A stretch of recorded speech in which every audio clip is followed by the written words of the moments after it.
we wanted to have this to be something different. It'll be on a weekend, it'll be in the afternoon, it'll be save the date, a lot of notice, and it's a celebration of life. I want to show you this photo about celebration. Please look over the collage. My daughter did a great job of putting this together. But this is last August. This is August the 8th, which is our 40th anniversary. With their arms up celebrating while the fireworks are going on. We want more of that mood than the somber mood. Obviously, there will be things that are somber, but we want this to be a celebration. We want to hear the stories. We want to hear the reminiscences, recollections. We want to hear. We want to have some laughs as well as tears. We want to hear about the times that you went out to lunch on a Friday and started drinking beer and playing pool and just called the switchboard and said, we ain't coming back. And I heard those stories real time, but we want to hear them as reminiscences now. So we want to have some laughs, and we want to have, besides the tears. Several people besides, obviously me, were very instrumental in pulling this together. Particularly Christy Sarasoli, who's around here somewhere, is very important. Mel, who works for us, our law firm, and Sean, our son. All of those people contributed greatly, but many people contributed.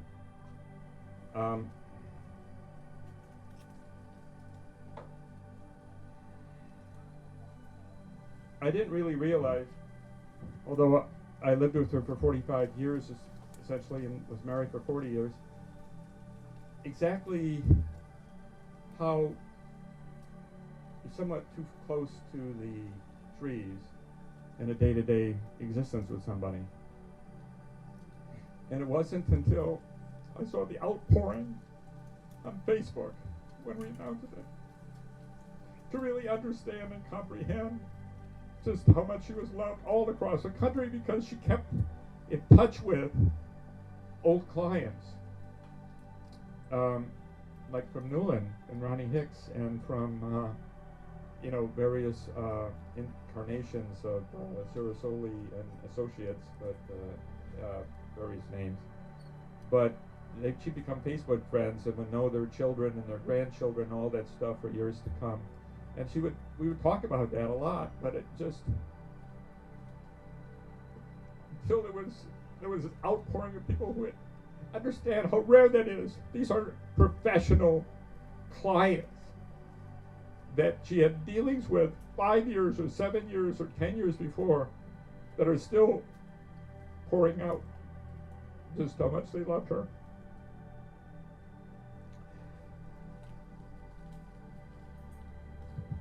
But now we're here.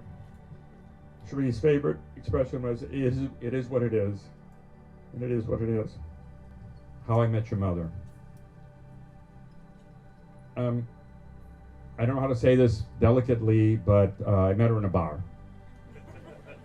And there's a story there, however, which is that Michigan we grew up in Michigan, and she was then living in the Detroit area, and I was born and raised in the Detroit area. And they just passed a law, and okay, I say this dates us, but obviously you all know how old we are. And they just passed a law to allow 18-year-olds to drink that went into effect on January 1st, 1977. It may have something to do with the fact that in 1976, 18-year-olds had the right to vote. That may have affected the legislature doing what it did, but it before, like it is in California, you had to be 21 to drink. So they passed this law on January 1st, 1177, that 18-year-olds could drink. And I had a Saturday night in January, about the 20-something, and I was a young man out on the prowl, I guess, looking out, and so had a rare night to myself, so I was going to go to a bar and maybe meet a girl. And I went to this bar closest to my home, and it was all 18, 19, 20-year-olds, and I was about 25 and had been out of college for about 3 or 4 years and really had nothing in common with these people. I didn't stay there for very long, and I split. And I had noticed while driving around earlier that there was a bar that had a big sign on it saying oldies. They were having oldies music. And oldies, by the way, at that time in the 70s was like the 60s. It wasn't all that old. But, so I thought maybe I would meet somebody. It was pretty far away geographically, but I thought maybe I had motivations to drive there, and maybe I'd meet somebody closer to my age. And so I got there and walked in, and my theory was correct. There's mostly people in their 20s and 30s. And so I walked in and surveyed it, and suddenly my eyes went to a couple young women in particular. And one in particular who was in, kid you not, a burnt orange corduroy jumpsuit. And she and her friend were playing pinball. And what got my attention was just how she moved her body when she was trying to get the pinball to go in one direction or another. It was very interesting, appealing. If my children and grandchildren were not here, I would say it was sexy, but they are, and so I did not say that. And so at some time they tired of playing pinball, so they went back to their table, and I was swiftly over there and making their acquaintance and flirting with them and stuff like that. And I found out that she was a single mom raising 2 children. She called her Jimmy John, who was 3 years old, and Sean, who was 7. And I don't hurt your feelings, Sean, but Janice, her friend, was just bragging about how bright the 3-year-old was, Jimmy. And anyhow, we're in an oldie bar, and I was obviously very taken with her. And I had noticed in the newspaper somehow advertising that the Beach Boys were coming to town the following weekend. And so I asked her, do you want to go see the Beach Boys? Asked Cherie. And she said, sure. And so she gave me her phone number. And in any case, I left that bar very happy. I had a date for the following weekend, and I had her phone number. And I found out afterwards, she said that Janice, her friend and colleague at the gym where she worked, I told her, don't do that. Don't just give your number to any random dude that comes up and wants to take you to the Beach Boys. What are you doing? And but she thought better of that, obviously. And so I don't know where Elizabeth is. I don't want to hurt your feelings, but yeah, she is. But if your mom had listened to Janice, I don't hurt your feelings, but you would not be here, and neither would little Emmy. But she didn't listen to Janice, thank goodness. But I told her the next day on Sunday, and we chatted for a long time. But I had an existential problem, which is I had no tickets to the Beach Boys. And a hardcore commitment to take somebody to that show. So I was down there when the box office opens. The box office is kind of like Ticketmaster, but it's like, let's call it brick and mortar. And so I sit there, and it's at the Olympic Stadium, which is where the Detroit Red Wings played for many decades, but I'm sure it's probably rubble by now. But in any case, I stood in line, and I copped it. They had still had tickets, so I had tickets to Beach Boys, so I'm set. And so we went to the Beach Boys on Saturday. It was a great concert, and the Beach Boys popped up in our lives a lot. And before the concert started, I gave Cherie her kiss, our first kiss. It's the first of probably 10,000 kisses over the next 45 years. And Beach Boys were great. And I asked her for another date the next day, or Sunday, because the Art Institute in Detroit had a great film program. And they were showing The Adventures of Robin Hood. That's how I met your mother. We're going to have, the next speaker is what came before that, before she was a young woman in Detroit, going to bars and playing pinball. She grew up in a place called Alpena, Michigan. And her brother Frank is here, who from Phoenix. He's going to talk all about that. Yeah, we grew up in Alpena, Michigan. Not much I can say about it, except the snow was pretty tall to a, I don't know, giraffe, I guess. We end up with about 200 inches of snow a year. We have a short growing season, which we lived on a farm, and everyone had chores. I worked all the fields, and my sister took care of the smaller livestock. Well, my mother was big on 4-H stuff, and she had this, it was called a white leghorn giant rooster, and it was her pride and joy. And it won many blue ribbons at the fairs, and my sister's job was to feed it. Well, he had a mean streak, so every time she'd go to feed him, he would try to spur, which on a large rooster, they have real large spurs on the back of their legs, and they slam them into you. So she was scared to death most of the time to feed the chickens. But anyway, she come running out one time, and she said, "Butch," they used to call me Butch back then, "I can't feed the chickens anymore. Charlie's just getting too bad." So I said, "Take a stick in there with you, whack him." She said, "I can't do that, it's Mom's chicken."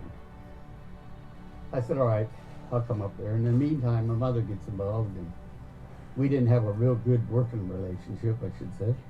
But in fact, my sister probably saved my life many times, interfering with my mother. But so anyway, she gets on me to go do it. So I said, "I'll do it." So I go down there and get in the chicken coop, and holy cow, no wonder she was afraid to go feed the chickens. Here comes this 30, 40-pound chicken, you know, and he's swinging at me, beating me with his damn wings, and I thought, what the heck? So I took off, and sure enough, he got me in both legs. So there's a 32-inch baseball bat on the front steps. My brother and I had been playing baseball in the orchard. So he still tied on my hoof. So I grabbed that bat, turned around, and he didn't fly too good out of that tree, that's for sure. Because that I hit him, I drove him right into an apple tree. So when he come down, I thought, boy, I ain't taking a chance. So when he fell out of that tree, I hit him again. So I went back inside, and my mother said, "You didn't hurt Charlie, did you?" I said, "Nope, didn't hurt him." She said, "Are you sure?" I said, "I'm positive, I killed him." So anyway, another time my sister interfered with my mother, which probably would have killed me. But she would do whatever it took to get the job done to a point. And if she couldn't get it done, she'd come to me. And between the two of us, we'd always get it done. And there's a lot of stories, but that one's always stuck in my mind because I bled pretty heavy over that one. But anyway, another time my dad decided that he was going to teach her how to drive. And I've been driving farm horse tractors since I was like 9. And so he had a 55 Cadillac, and they were down by the lower barn and shop, which is about a quarter of a mile to the main farmhouse. So I seen him, I was in the field with a tractor, and I thought, what the hell is my dad doing? So he gets in the passenger side and explained to my sister that you just step on the gas and go. So when they passed me in the field, they were probably doing about 30 miles an hour and still gaining speed. And we're running out of road real quick. But my dad couldn't get it through to her to let off the gas. So he ended up shutting the key off, and they stopped just before the cherry tree and over the edge. So anyway, but she was always the smartest one in the family, was very kind, would do anything for anybody, and if she was once a friend, she was always a friend. And so anyway, she supported me when I went to the military, and I've always supported her. And Only regret I have is I didn't spend enough time over here visiting with her. And I do have two outstanding nephews that are just wonderful people. They have wonderful children. And Elizabeth and a new baby. And, makes my day to get the pictures to see the little ones, because we've got 4 great-grandchildren and another one on the way. That's what makes my day every day. I go look for snapshots. And family means everything. And Gary, I don't think I could go through with what you're going through, but you're hanging in there, and I do appreciate it. My sister would have loved you to death for it. But who's next? Now, here's Bob Sarasoli. They met at Franklin and Associates, and we're still working together when my wife was diagnosed and couldn't work any longer. Here's Bob. Thanks, Bud. I'm the only one with notes because I have so much to say. I know I'd forget without the notes. And by the way, Christy suggested that there's going to be more food later for those who would like it. You hear me okay? I appreciate the chance to say a few words to family and friends and apologize in front for having so much to say, but I'm sharing my thoughts plus doing the same for 3 others. Thinking about what I wanted to say, I landed on the thought that most of us who work spend almost all of our time with people we work with, almost as much as we do with our own families. And if we're lucky, we get to surround ourselves with people who help to make us the better versions of ourselves. I first met Cherie, as Bud said, way back in 1978. I had just joined a friend, Phil Franklin, at his advertising agency. Cherie had joined the agency barely 6 months before me, and we worked there together for the next 16 years, but that was just the first chapter of our time together. Cherie is, in fact, the one passenger and collaborator outside of my family who has been on all of my career adventures across the span of 44 years. You get to know a lot about someone you work with, especially if you work together for a while. You come to know their work ethic, their integrity, their civility, their tenacity, their depth of character, their dreams, their sense of humor, their talents, and their hopes. The dictionary defines a colleague as a fellow worker in the same profession. Cherie was that to me. The dictionary also defines a friend as a person attached to another by feelings of affection and personal regard. And Cherie was certainly that.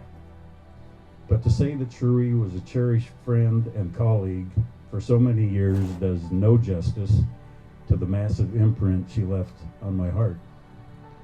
When people who know Cherie are asked to describe her, certain adjectives keep appearing in their descriptions, as you've already heard.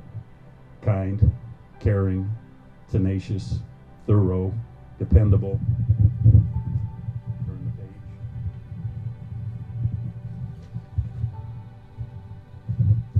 page. Cherie the rock, Cherie the foundation, Cherie the problem solver, Cherie the glue, Cherie the gentle soul with a zest for life. When I alerted our clients to her passing, along with an outpouring of sympathy for her family, comments like these were typical of what they wanted to share. She was such a kind and wonderful person. She was a bright light in our lives. She was such a sweet soul. She was such a nice, likable person with a terrific business sense. She was amazing to work with. She was one of a very rare breed. She was a wonderful human being. We're so proud to have known her. We already miss her spirit. True. Last snapshot. Christy's thoughts. Christy is my second wife, not a football player. She is also CFO, second ex-wife, I did say that, right? Not a football player. She is also our CFO and controller at the agency and has worked with Cherie for many years. Christy lent a huge hand to organizing this event and to just being there for the Kluick family. She's here but has a bad cough and doesn't want to share her impersonation of a barking harbor seal. Christy's words. Cherie, I marveled at your work ethic and the masterful way you balanced that with your genuine family-first attitude. Such a gift and a joy to watch. I also admit to extreme travel envy of your many adventures, and I happen to notice that every time you were happy, you'd shine that big smile and your shoulders would elevate.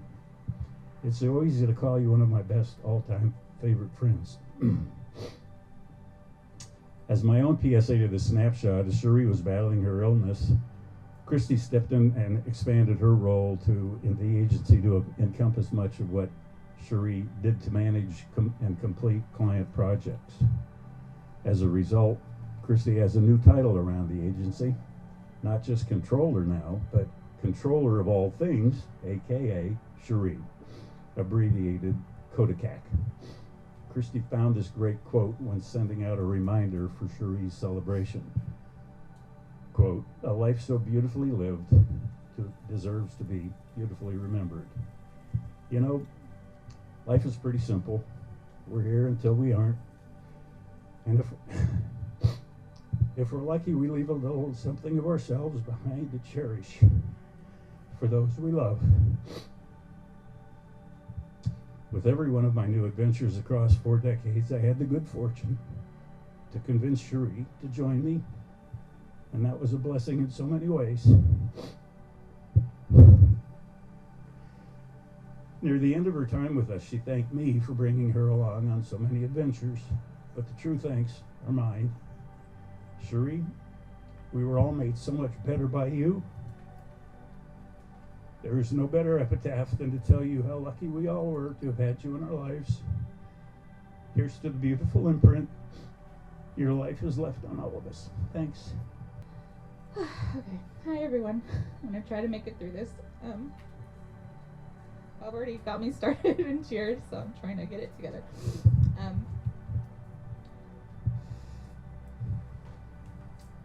A lot of mothers and daughters have very complicated relationships, but we didn't. My mom loved me unconditionally, really like no one else ever have or ever will. And you've heard of today about what amazing career she had. She's really a powerhouse professionally.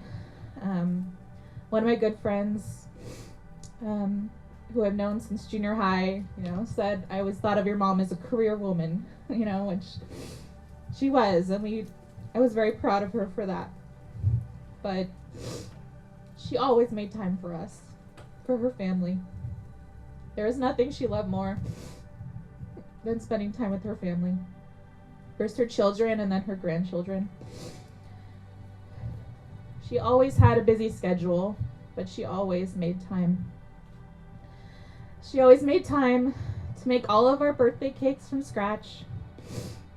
Even when I got to be a tween and the Barbie cakes became Barbie getting chased by a shark in the water, she accommodated. She always made time to execute amazing birthday parties.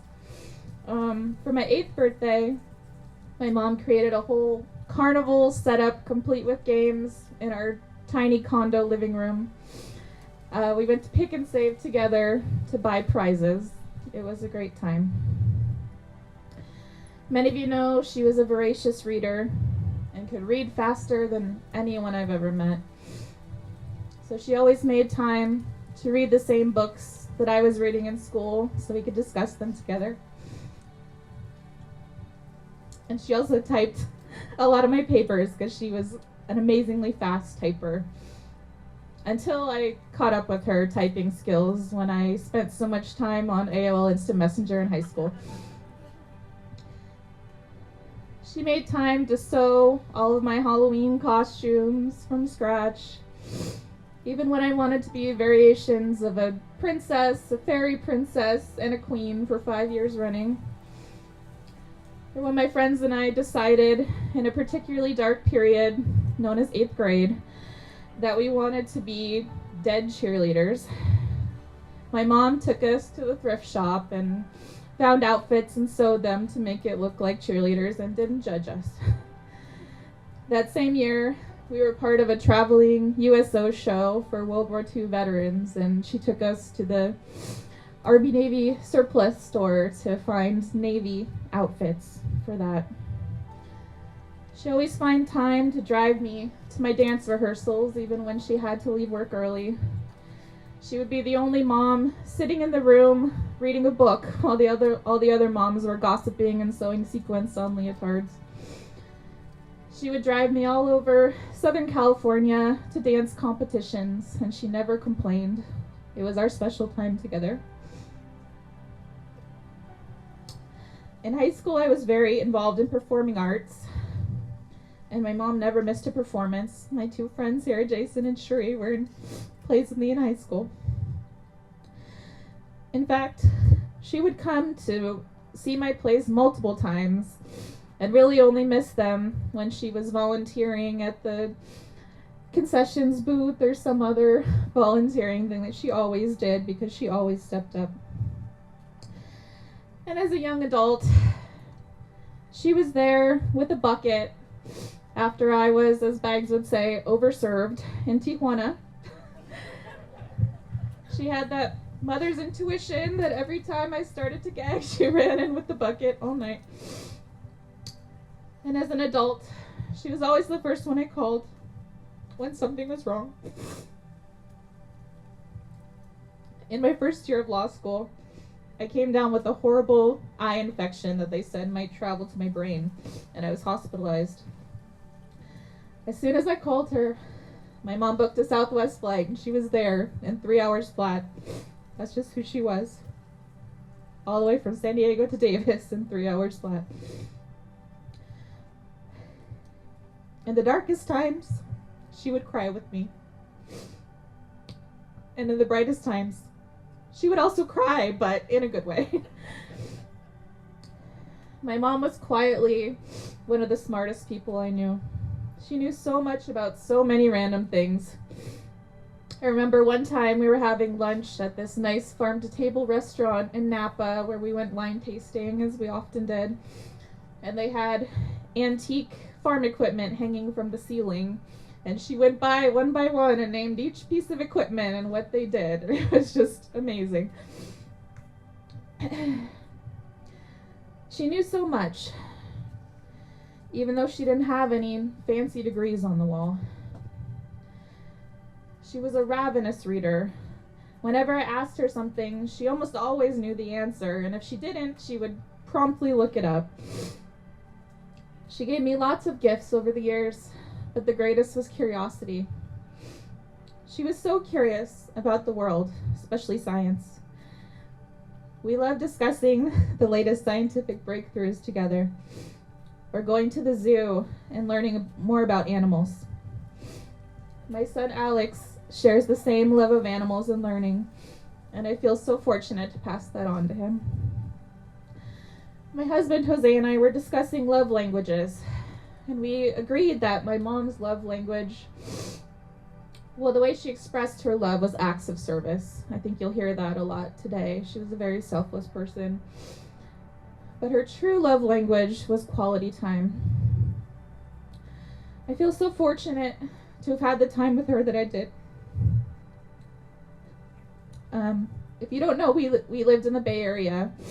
I went up to college in Berkeley and then pretty much stayed there for almost 20 years. My mom came up to the Bay Area when my son Alex was born and stayed with us for 3 sleepless weeks. We were such a team, the 3 of us, getting through with a baby who would only sleep on people and not his bassinet. Alex's favorite place to sleep was Mimi's chest on her pink polka dot robe. When Alex was about 1 month old, we were evacuated from our apartment because we had carbon monoxide smoke spewing from the furnace. And it happened to be Black Friday. My parents were in town for Thanksgiving to visit us because we had a 1 month old. We couldn't go down to San Diego. So instead of boarding her flight the next day, my mom stayed, and we all stayed in the hotel together. So when we needed sleep, we wheeled the bassinet across the hallway, and Alex went to spend some time with Mimi while we could get a little bit of sleep. The pandemic was hard on a lot of people, and we were no exception. We didn't get to see my mom in person for 10 long months. When my parents were finally able to drive up for Alex's first birthday, which is also my dad's birthday, they're the same day, we were all so happy. While we lived in the Bay Area, we would FaceTime with my mom almost every day during dinner time, and she was so patient watching Alex eat peas for the millionth time. And she would say, "Tell me a story, big boy," while he babbled at her.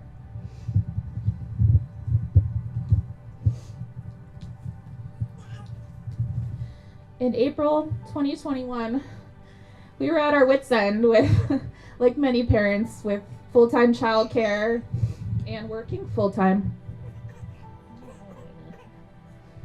She's 2 months old. Okay. But we had finally gotten Alex into a daycare that he could enter at 18 months, starting in May. So we really needed that help just to get through the last month of April. So my mom came up for 3 weeks. And I'm sure her colleagues will remember this. 3 adults all taking turns working while watching a toddler with Gracie the dog. I'm so grateful now we had that time. We moved to San Diego literally the week my mom was diagnosed with cancer. It had to be fate that we were given that time for her last few months. While she was sick, until the very worst last month, and she didn't have the ability to do much physically, she would still help us watch Alex by sitting him on her lap in her chair and watching videos together. Mimi's lap was always Alex's favorite place to be in the whole world. My mom's only big trip out of the house while she was sick was at the end of February. We went to the San Diego Safari Park, or formerly known as the Wild Animal Park. She was feeling so good that day and able to actually walk around the park. We were all amazed. We had such a great time getting to experience Alex seeing so many animals, which is his catchphrase, together. We didn't know that that would be the last good day. It breaks my heart that my mom won't be around to see my kids grow up. On that Monday morning of her last week on Earth, she called me to tell me the doctor said she had 1 to 2 weeks left. I told her she was the best mom I could have ever asked for, and I meant it. My kids won't have her, but they will have me, and everything I've learned about being a mom from her. I just hope to live up to her example. Love you, Mom, and I'll miss you forever.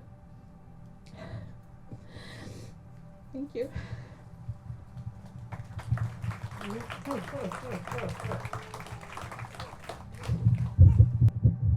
My name is Randy Grimm. I'm in the Franklin and Associates bucket.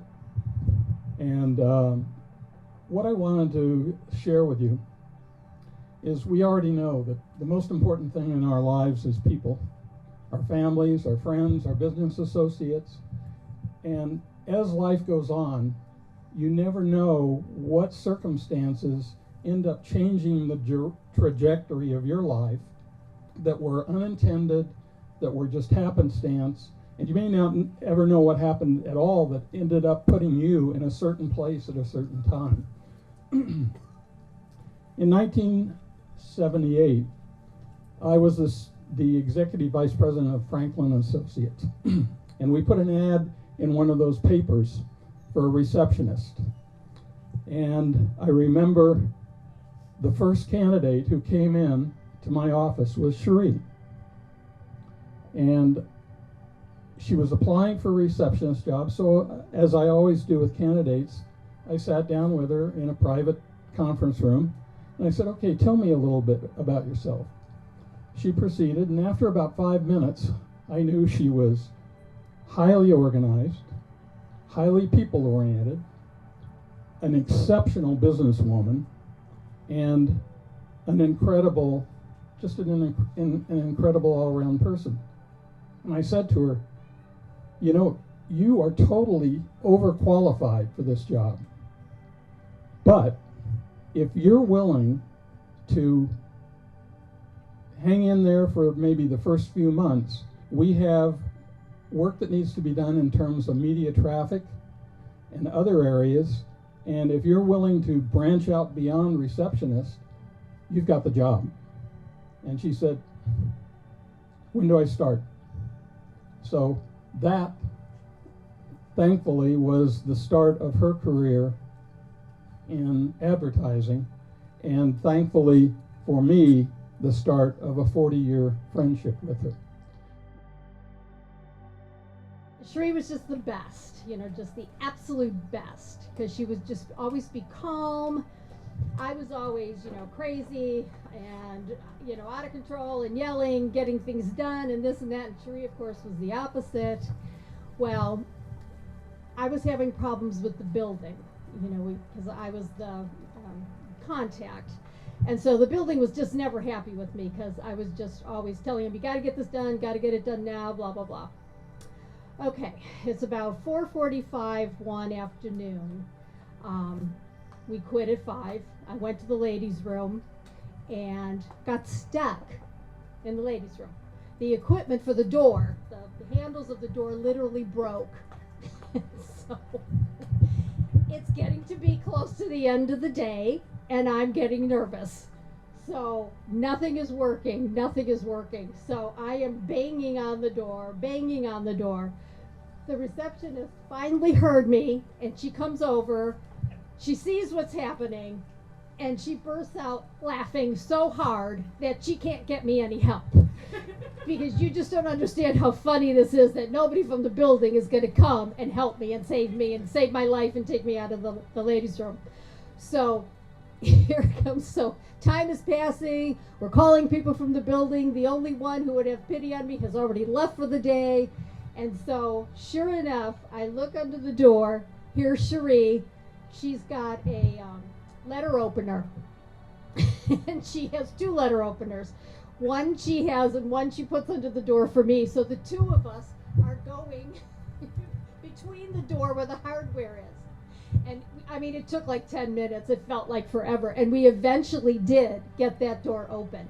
It was, you sort of had to be there, but she basically saved my life because nobody from the building was going to come and help me. Now, and she was very calm the whole time. Of course, I was not. I'm screaming and yelling. And to this day, Bud, I have that letter opener. It's the letter opener I have on my desk at home, and it is what I open every letter with, and I think of Cherie every time I use it.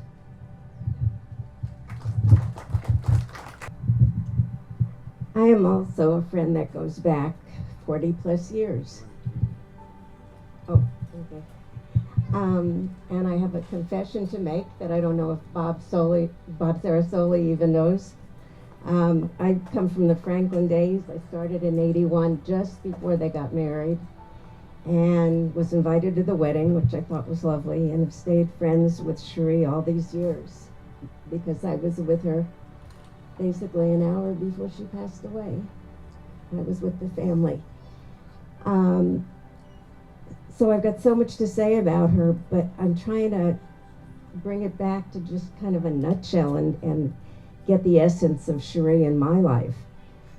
Bob, she actually was like my right-hand person with bringing up that damn computer that we had to do twice, not once.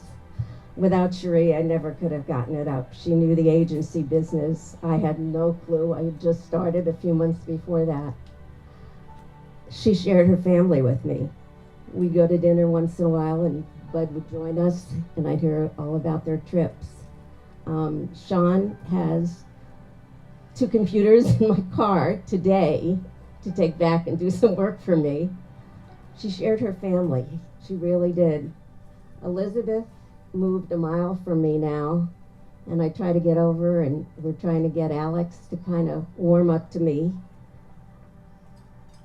I can't tell you what the family aspect, in addition to the work aspect, always meant to me. with Cherie being part of my life. Thank you. I knew Cherie through Mensa with Bud. I see several familiar faces here. I had the lovely privilege of working with Cherie as our newsletter editor, and she was always very forgiving, as you know, whenever we were very often late with our submissions.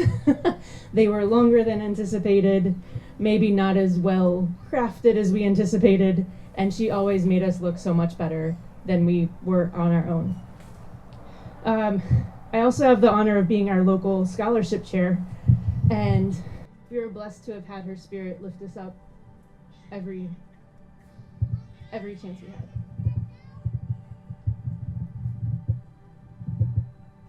The convention that Jen was referring to is always over Memorial Day.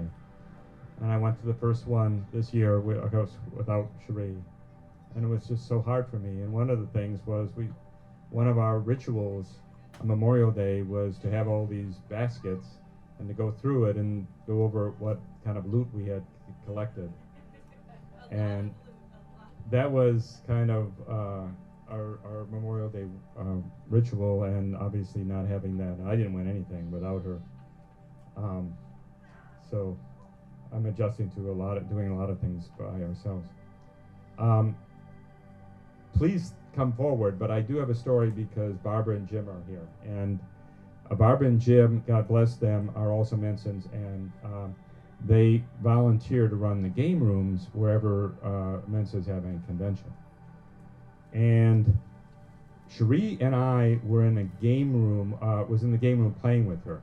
And it happened to be the evening, this is true, it had happened for 2 years running, that whoever thought this up, I don't know, but they had a guest speaker about bondage and discipline. And so, any case, we're in the game room playing, I don't know, Oh Hell or some game, and Cherie says, OMG, I never got our parking validated. So go in there and find Lorraine, who is here someplace, and get the parking validated. So okay, sure, honey. Whatever she asked me to do, I generally did. And so in any case, I opened this door, and it's complete blackness except a spotlight on the stage. And there is this virtually naked woman, I think she may have had panties on or something like that, but sitting there with this other gentleman wrapping her with a rope. And I'm sucking in the darkness to try to find Lorraine in the midst of this to get my parking validated. So, at any rate, and Mensons are very curious, and one of them is raising their hand and saying, so you use that loop and you put it around her nipple? And it's like, oh my God, and it's... And so finally my eyes adjusted sufficiently so I could recognize Lorraine. And I go, could you please validate our park? Which of course she did. And I stumbled my way out of this darkness and dungeons to the light again. And she goes, did you get your parking validated? I go, yes, honey. I did. I got a parking validated. So, anybody, you comfortable now? You want to talk about swimming pool? Learning how to swim? You guys? Okay, yeah.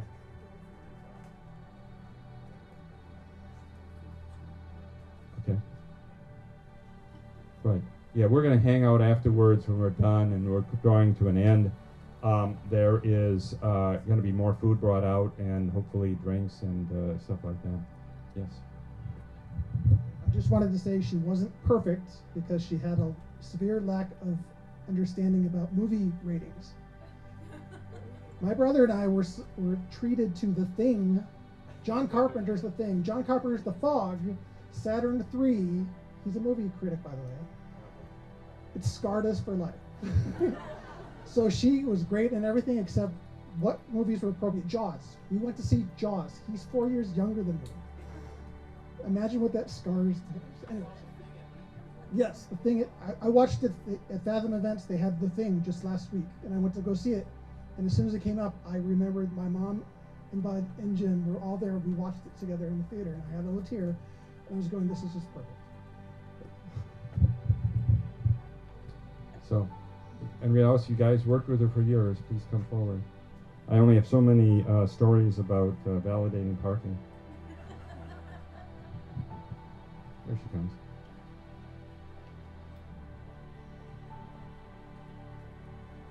I'm Carol Kerr, and I have a design firm, and we did a lot of work for Franklin and Associates.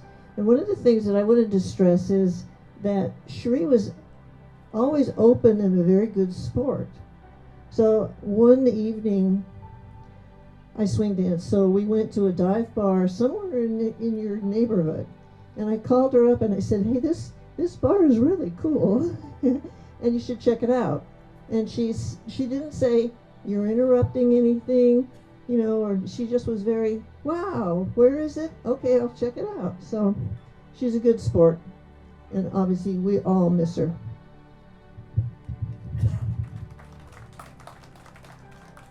Anybody else? A lot of. Okay. Hi, my name is Megan. I'm married to Adam. We live in Phoenix. Adam is Aunt Cherie's nephew. So we would come into town about once a year from Phoenix to San Diego. It's about 5.5 hours. And Aunt Cherie always had us over. She always had a barbecue ready for us. She's so loving. She would always send my kids birthday presents, Christmas cards. She was always so kind. Always felt so open at her house. She, to be honest, she felt like a mother. She just had that feeling of what your mother was. Always made you feel welcome and made you feel at home. And I was always so grateful that anytime we would come visit, that Aunt Cherie was just so loving and had such an open home for us. And when we heard about her passing, it just was such a heartbreak knowing what Elizabeth was going through and being a new mom. And we all just felt so sorry, but just so lucky to have known her and have felt her love throughout our lives, and so lucky to have you guys. So we love her, we miss her, and you guys will always be so special to us.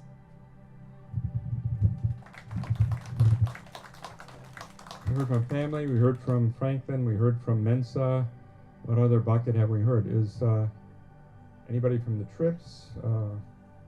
Religion? Okay. It is getting a little hot, and so out of kindness, I probably should end this.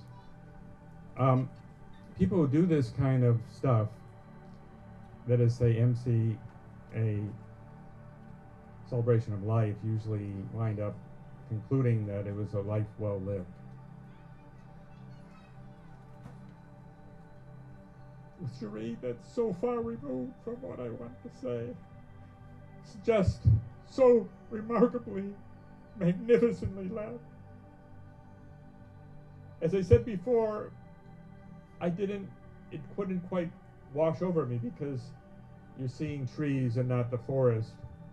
But to have somebody maintain these relationships with just professional relationships of clients that still have this outpouring of love 5 years, 7 years, whatever, after they work together, was just so remarkable. People had worked with her years before. It's so remarkable. And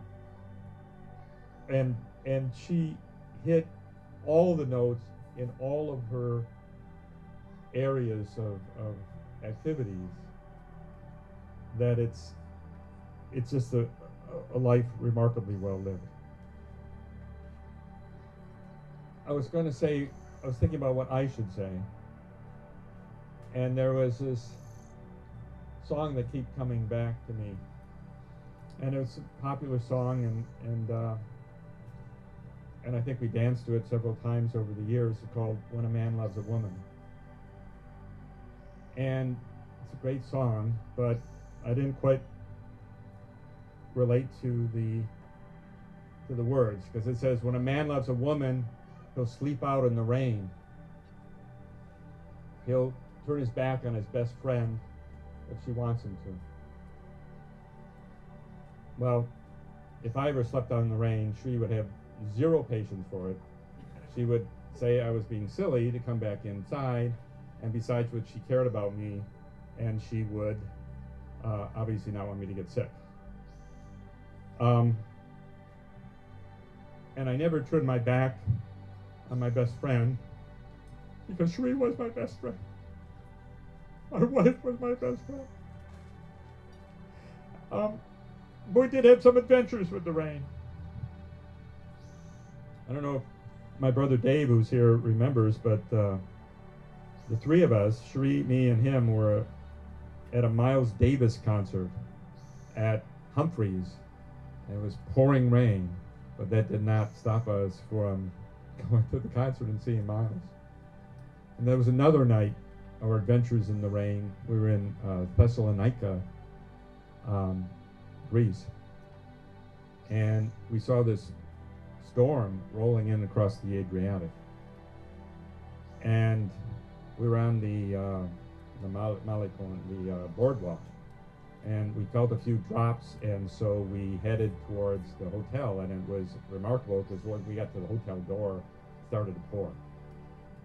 And so we went to our room and ordered room service.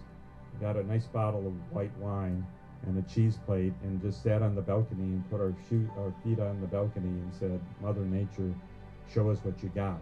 And the storm was so severe it knocked out all the electricity. So we were pitch darkness watching this storm in the Adriatic. And the lightning bolts were crashing from the sky into the Adriatic Sea. And it looked like Zeus, we're in Greece, Zeus is throwing these lightning bolts into the sea. And when a man loves a woman, or when this man loves this woman, you have those experiences and you share them together and you hold hands. And you do little things, like we're saying Cherie was always doing little things for people, and she got me to do that. Service was her language of love. I think whoever said that was absolutely right. And for me to show love to Cherie, I had to do the dishes and I had to do all these things, and that's what you do when a man loves a woman. This man loves this woman. And when a man loves a woman, or this man loves this woman, you're never covetous or jealous of the attention that she's giving other people, particularly if it's friends, or particularly if it's your grandchildren. As Elizabeth said, every day Alex would crawl into her recliner and just snuggle, and it would be Mimi time with the Mimi chair. And she would just envelop him in love. And you just don't, if a man loves a woman, that's terrific. And I would just stay at a distance and just watch that and just let that love envelop me. And there was about 3 years that Kennedy, who's sitting there, lived with us. And every day she'd be down there with Mimi playing goldfish and which you have like Old Maid, and she had infinite patience, and the fact that she's spending all that time with our granddaughter. When a man loves a woman, that's terrific. When a man loves a woman, and when this man loves this woman, and she gets sick, you care for her. You get all of her prescriptions every day that she needs them. You go with her to all the doctor's appointments. And if it starts to get bad, you push her wheelchair. When a man loves a woman, you push her wheelchair.